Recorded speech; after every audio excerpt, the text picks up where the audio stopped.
ассалому алайкум шунавандагони арҷманд.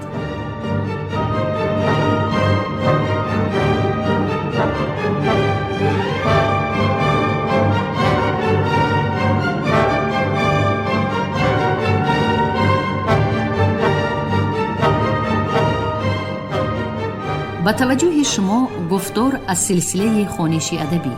қироати китоби президенти ҷумҳурии Тоҷикистон муҳтарам Эмомалӣ Раҳмон «Тоҷикон дар оинаи таърих аз ориён то сомониён». китоби чорум, гуфтори 102. محض همین زیاده روی ها با آن آورده رساند که اهل اسلام اول در مدینه و سپس در دیگر کشورهای مسلمانی به دو گروهی با هم ضد دچار شوند که یک گروه مخالفان عثمان و گروهی دیگر جانبداران و خونخواهان او بودند. در عین حال مبارزه تیز و تند برای خلافت سببگاری جداشوی مسلمانان به دو گروه، طرفداران علی و مقابلان وی نیز گردیده، باعث پدید آمدن رویه های سنی و شیعه در اسلام شد. بسیاری از جانبداران علی ابن ابو طالب جسارت و فضیلت های او را توصیف نموده، شخصیت او را چون پیشوای دین و جامعه اسلام بالا می بردند و خویشاوندی نسبی و سببی داشتنش را با پیامبر ذکر کرده، سزاواری مسند خلافت بودنی والا حضرت را ترغیب می نمودند. ولی چنانی در کتاب سیوم ذکر کردیم، بعد محاربه صفین یک گروه پیروان علی عبارت از 12,000 نفر از سیاست مصالحت آمیز او ناراضی گشته از صف لشکرش خارج گردیدند که در تاریخ نامی خارجیان را گرفتند. خارجیان ادعا داشتند که حکم خدا نسبت به معاویه خیانت پیش صادر شده بود و او باید شکست می‌خورد، ولی علی مرافعه حکمی را پیش گرفته به حل قضیه از روی حکم قرآن رضایت داد و با همین خلاف حکم خدا رفتار کرد. حرکت خارجیان اصلا اعتراضی جدی مسلمانان نسبت به اختلاف نظری پیشوایان، رقابت میان طلبگاران مسند خلافت و کاهش نظامی اجتماعی و سیاسی جامعه موجوده بوده، در نتیجه افزودن ضدیت‌های داخلی هنگام انتشار اسلام پدید آمده است. حرکت خارجیان دیرتر ماهیت سیاسی و اجتماعی پیدا کرده، همچون اعتراض رویه مذهبی علیه پیشوایان خلافت قوت گرفت و گروه ناراضیان و جبردیده ها را در صف خود متحد کرده، نظر انتخابی بودن خلیفه را پیش گذاشت. جنبش خارجیان بخصوص در دوره دولتداری امویان به یک نیروی توانا و واقعاً خطرناک تبدیل یافته به سمت خراسان و ماوراء النهر راه گشاد و بیشتر پیروان حسین ابن علی و وارثان او را که از شرافت همسرش شهربانو دختر یزدگرد سیوم با ایرانیان پیوند خونی یافته بود در صف خود متحد کرده تا جای آهنگ اعتراض را نسبت به ملتگرایی عربی پیدا نمود. چنانه در بالا گفتیم، قیام و آشوب‌های مردمان ایرانی تبار پهلوهای گوناگون داشته، نهضت شعوبی گرایی آنها در عهد حکومتداری امویان هم در شکل مخالفت و اعتراض اجتماعی، هم در شکل نزاع‌های مذهبی، هم در شکل فرقه‌بندی و حرکت‌های استقلال خواهی و تجسم افتخارات نسبی و فرهنگی و هویت ملی پدید می آمدند. بنا به شهادت تاریخ نامه های عهد اسلام و دیگر سرچشمه ها به این نهضت سیاسی، اجتماعی و مذهبی مسلمانان نه تنها عجمیان و ملت‌های غیر عرب بلکه دایره وسیع قوم و قبیله های عرب تباری عرب و عجم همراه شده بر ضد سیاست ملتگرایی، نفوذجویی و تفریق انگیزی امویان به مبارزه آشکار و نهان برمیخواستند. به عباره دیگر، رفع و دفع خاندان امویان ایرانی ها و عرب ها را به هم متحد و متفق ساخته بود.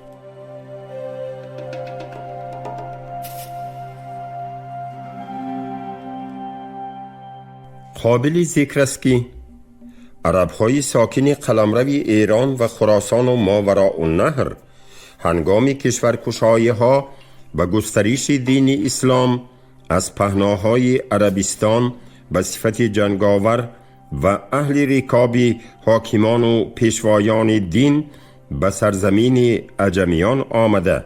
در طول سالهای زیاد با آنها هم نشین و هم تقدیر گردیدند. می توان یادآور شد که از سال 670 میلادی سرکرده از سمت عربستان و عراق اول به شهر نیشاپور بیش از 50,000 عرب را کوچانیده ساکن شهر و روستاهای خراسان کرده بودند.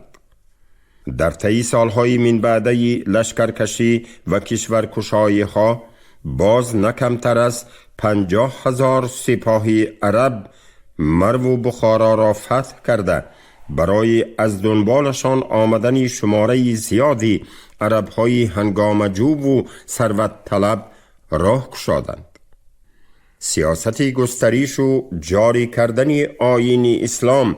به قول نرشخی تا جایی رسید که در بخارا و سمرقند و روستاهای اطراف آن نیمه از خانه‌های خیش را به عرب‌ها واگذار می کردند تا برایشان شریعت و رسالت دین نو را آموزانند. هر باری اهل بخارا مسلمان شدندی و باز چون عرب بازگشتندی ردت آوردندی و قتیبه ابن مسلم 3 بار ایشان را مسلمان کرده بود، باز ردت آورده کافر شده بودند. این باری 4 قتیبه حرب کرده شهر بگرفت و از بعد رنج بسیار اسلام آشکارا کرد و مسلمانی اندر دل ایشان بنشاند. به هر طریق کار بر ایشان سخت کرد و ایشان اسلام پذیرفتند به ظاهر و به باطن بت پرستی می کردند. قتیبه چنان ثواب دید که اهل بخارا را فرمود 1 نیمه از خانه های خیش به عرب دادند تا عرب با ایشان باشند و از احوال ایشان با خبر باشند تا به ضرورت مسلمان باشند. بدین طریق مسلمانی آشکارا کرد و احکام شریعت بر ایشان لازم گردانید و مسجدها بنا کرد و آثار کفر و رسم گبری برداشت. رسالت واقعی دین اسلام که از مساوات و برادری و برابری مسلمانان پشتیبانی می کرد، برای رواج مناسبت‌های اجتماعی و فرهنگی، تشکل رابطه‌های تجارتی و مدنی، داد و ستدهای بازاری و حتی بستن عقد نکاح و براه انداختن پیوندهای خیش و تباری فضای مساعد فراهم آورد. اکنون عرب زاده می توانست بی مانع از میان عجمیان همسر انتخاب کند. مردی عجمی امکان داشت با دوشیزه عرب خاندار شود. بعد سری خلفای راشدین در عهد امویان اقدامات ملتگرایی، غرور و خودخواهی، ظلم و ستم، دست کشیدن از رکنهای برابری و مساوات اسلام و زیاده روی در آیین دولتداری باعث ناراضگی و نهضت‌های قوم و قبیله‌های مختلفی ساکن خراسان و ماوراءالنهر گردید. پس از جنبش‌های استقلال خواهی مردم سغد و ختلان و شکست پی در پی اسد ابن عبدالله،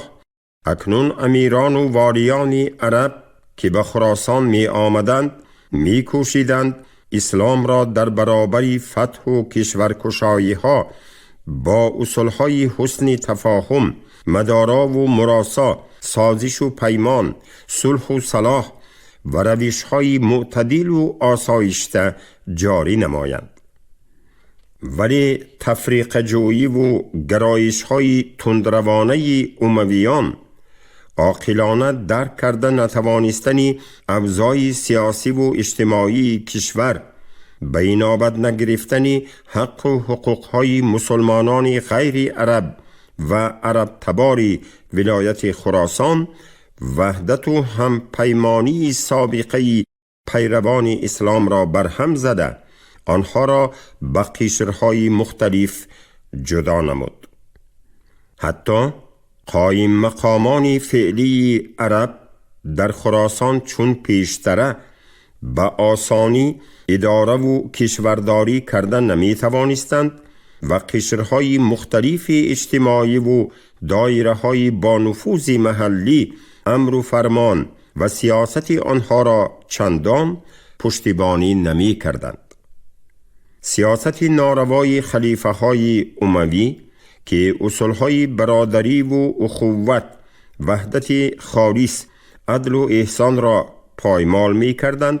باعث پدید آمدن جنبش های سیاسی، اجتماعی و مذهبی گردید که در زیر نقاب فرقه های دینی خارجی، شعوبیه، خرمیه، راوندیه و دیگر مسلک های استقلال خواهی وسعت می یافتند. در میان این جنبش ها نهضت ابو مسلم خراسانی بزرگترین جنبش سیاسی، اجتماعی و مذهبی در جهان اسلام بود که پایه های خلافت امویان را به لرزه افکنده در سراسر قلمرو پهناوری ایران و خراسان پیروان زیاد پیدا کرد. برای پدیدایی و تشکل این نهضت، خدمت پیروان مذهب شیعه و حرکت خارجیان که از جانب خلیفه های اموی سرکوب شده تدریجاً رو به قلمرو خراسان می آوردند و در شهر و مضافات های گوناگون آن به طور پنهانی فعالیت می کردند چندان کم نیست. ناگفته نماند که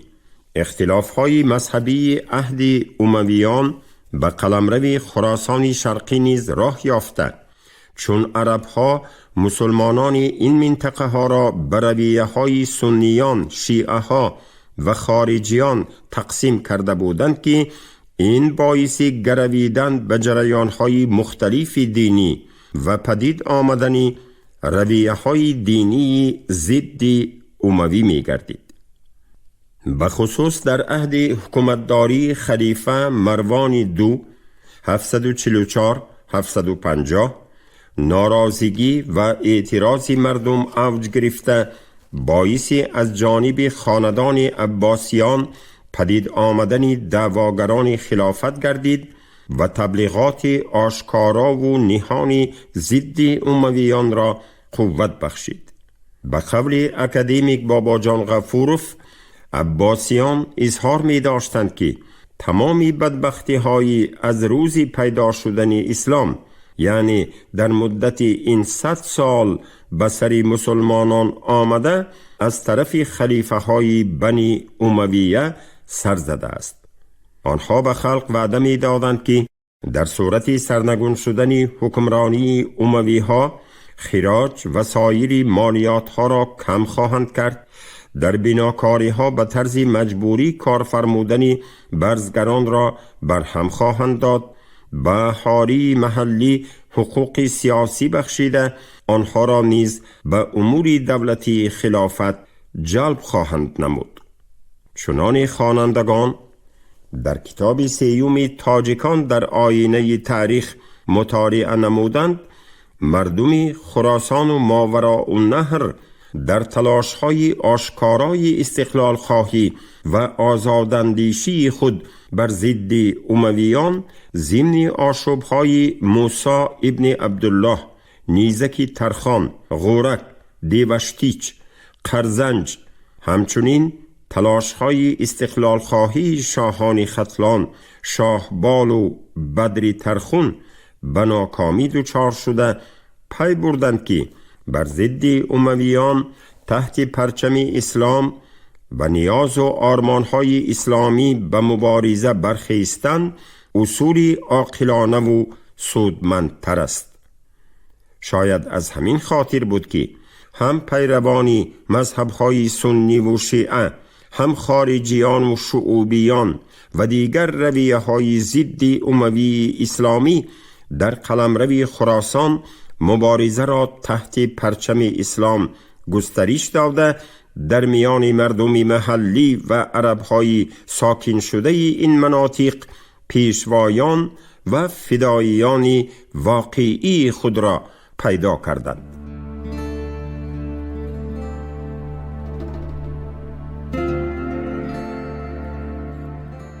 آشوب‌های ضد اموی حارث ابن سریج و جدی کرمانی.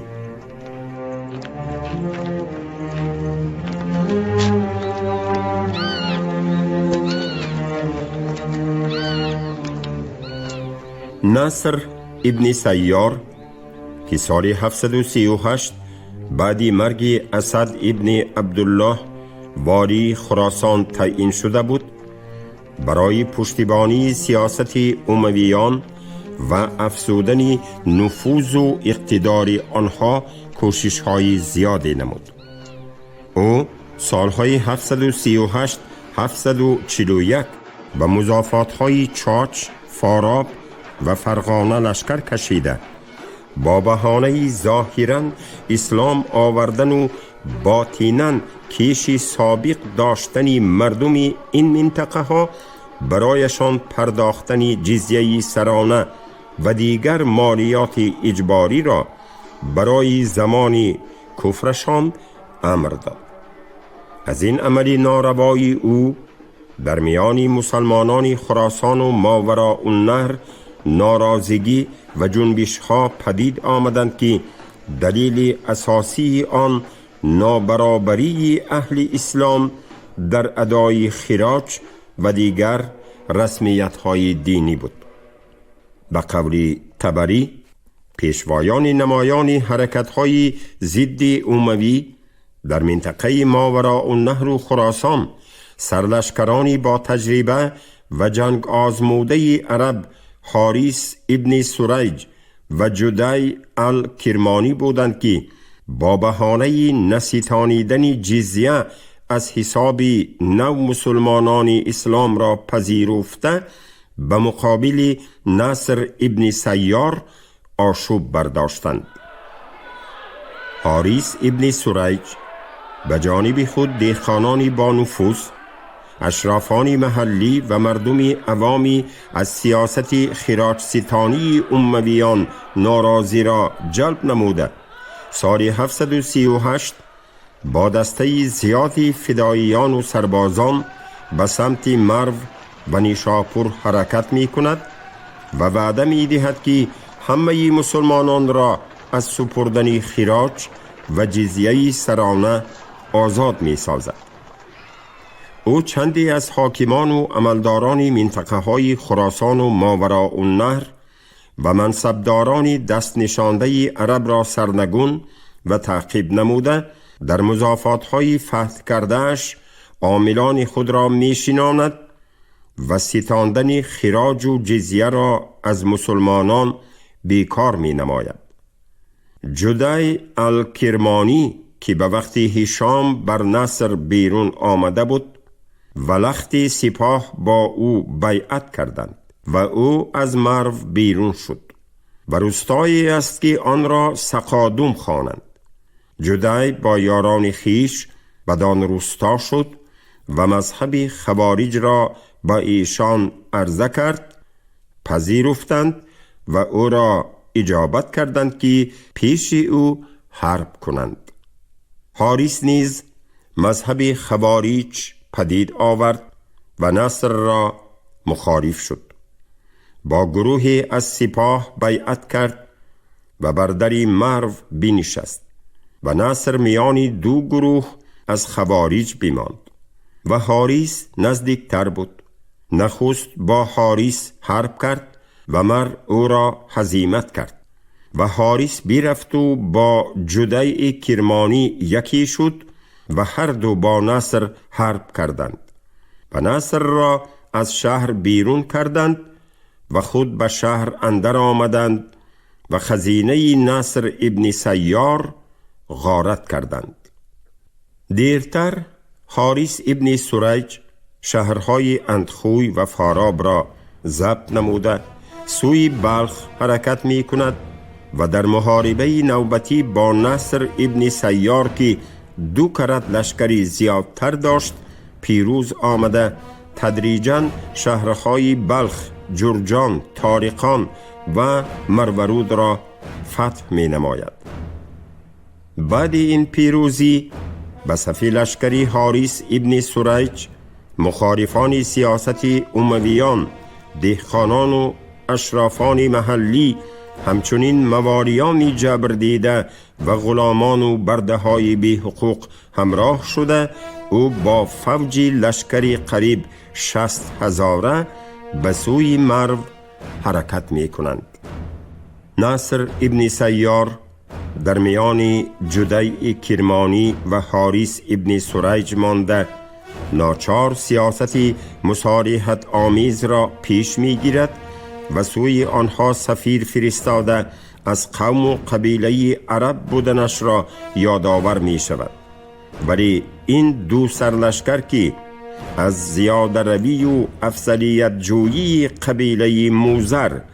هم قومان نصر ابن سیار ناراضی بودند، محاربه را به مقابل نصر ادامه می دهند. برای شرح اندیشه های بالایی یادآور می شویم که در قلمرو خراسان و ماوراء النهر هنگام حکمرانی محلب ابن ابو صفره یمانی اساساً قبیله های یمانی نفوذ پیدا کرده حاکمان و فرمانداران شهر و روستاها اساساً قبیله های یمانی شده بودند. دیرتر چون قتیبه ابن مسلم که از قبیله موزر بود به امارت خراسان رسید، نمایندگان قبیله های یمانی و ربیعی را خار کرد و بزرگان و صاحب منصبان آنها را برکنار ساخت. هنگامی که امارت خراسان به نصر ابن سیار رسید، او نیز پشتیبانی و حمایتی قبیله موزر را رواج داده غیر از افراد قبیله خود و مقربان و همنشینانش کسی دیگری را به منصب و اداره ملک نمی گذاشت. ماست در همین زمینه دشمنی در میان قبیله های یمانی ها و موزری ها برخیسته باعث کینه و عداوت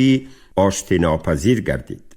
تعصب قبیلوی و خصومت خاندان های عرب در خراسان و ماوراء النهر افزای منطقه را تیز و تند می نماید و برای افزودن نفوذ خارجیان و علویان فضای مساعد فراهم می آورد.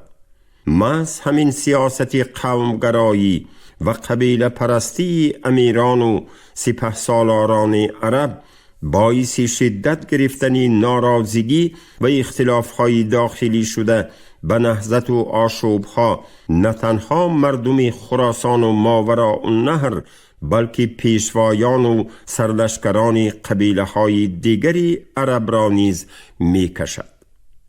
نصر ابن سیار که سیاستمداری تیزهوش، زیرک و دوراندیش بود، در میان آب و آتش مانده در سیمای دهقانان با نفوذ و ثروتمندان محلی پشتیبانان و اتفاقچیان می جست و می کوشید که با راهی بستن عهد خویش و تباری و استفاده امتیازهای نسبی موقع خود را در خراسان و ماوراء النهر استوار نماید. او سال 739 در مسجد جامع مرو وعظ گفته نظام اندازستانی را کم و بیش تغییر می دهد و امر می کند که 30,000 نو مسلمانان را از جزیه سرانه آزاد کنند و باریگران جزیه را بر دوش 80,000 پیروان مذهب زردشتی و گبران و مشرکان نهند. ولی این سیاست صلح جویانه و قرابت خواهی علنگه آشوب‌های برخیسته ماوراء النهر و خراسان را دیگر خاموش کردن نتوانست. طبری می نگارد که جدی کرمانی مردی بود بزرگوار و سپاهی پیشه و چندی از قومانش به حضور او آمده از ظلم و تندروی هم قبیله های نصر ابن سیار شکایت بردند. کرمانی به حضور نصر آمده درخواست نمود که عدل و انصاف را رعایت کند و هم قومانش را نصیحت نماید تا که فتنه در میان قبیله های عرب نیفتد. نصر ابن سیار به خشم آمده کرمانی را گرفتار زندان نمود. هم قومان کرمانی از قبیله ربیعه شبانگاه او را از زندان رها دادند و کرمانی از این رفتار نامردانه نصر ابن سیار به خشم آمده لشکر آراست و به مقابل او برخیست. نصر ابن سیار با دستگیری مسلمانانی از جزیه و خراج آزاد شده امید بسته آخری سال 739 سوی سمرقند لشکر می کشد که حارث ابن سریج آنجا قرار داشت. او سمرقند را احاطه نموده سرجوی آب آشامیدنی را می بندد و حارث ابن سریج مجبور می شود که به سمت چاچ عقب نشینی کند و از پیشوای ترک ها کرسول امداد خواهد. نصر ابن سیار به خاطر دستگیر نمودن حارث ابن سریج قلعه چاچ را محاصره می نماید و از دنبال لشکری رقیبش به سمت فرغانه می شتابد. در اکثر مضافات های فرغانه سغدیان سرکش با دسته های حارث ابن سریج پیوسته مقاومت را ادامه می دهد. چون دنبالگیری و زد و خوردهای طرفین طول می کشد نصر ابن سیار سال 741 با سغدیان ساکن قلمرو فرغانه و چاچ سازشنامه صلح امضا می کند. مطابق این سازشنامه نصر ابن سیار عهدهدار می شود که سغدیان مسلمان شده و سپس از آن روی گردانده را به جزا و تعقیبات گرفتار نسازد، از سغدیان بازگشته پرداختن خراج و جزیه های سابقه را طلب نکند، در عین حال اسیران ستم پیشه عرب را سغدیان تنها با حکم عادلانه قاضی و کفالت شاهدان آزاد نمایند.